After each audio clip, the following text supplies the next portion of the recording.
হাতে মাত্র আর কয়েকদিন, তারপরেই বাংলার নববর্ষ উৎসব।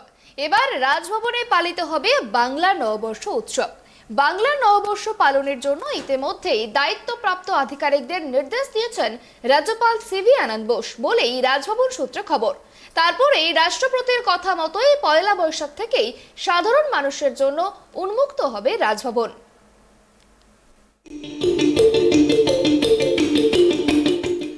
এবার রাজভবনে পালিত হবে বাংলার নববর্ষ উৎসব।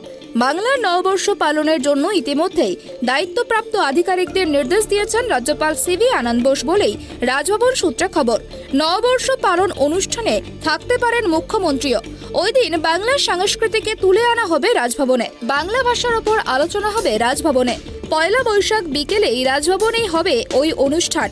সম্প্রতি বাংলা ভাষা শেখার জন্য হাতে করেছিলেন রাজ্যপাল সিভি আনন্দ বোস সরস্বতী পুজোর দিন। আর এবার রাজভবনে বাংলা নববর্ষ পালিত হতে চলেছে। আমন্ত্রিত অতিথিদের তালিকা ইতিমধ্যেই প্রস্তুত করতে শুরু করেছে রাজভবন বলেই সূত্রের খবর। পয়লা বৈশাখ থেকে জনসাধারণের জন্য খুলে দেওয়া হবে রাজভবন। মূলত হেরিটেজ ওয়াক নাম দেওয়া হয়েছে সেই অনুষ্ঠানের।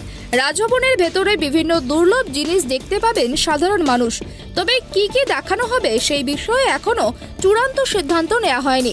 সম্প্রতি রাষ্ট্রপতি রাজ্যপালের উপস্থিতিতে মুখ্যমন্ত্রীর হাতে রাজভবনের চাবি তুলে দেন। তারপর এদিন রাজ্যপাল জানান পয়লা বৈশাখের থেকেই খুলে দেওয়া হবে রাজভবন হেরিটেজ ওয়াকের জন্য। Bureau report, tribe TV.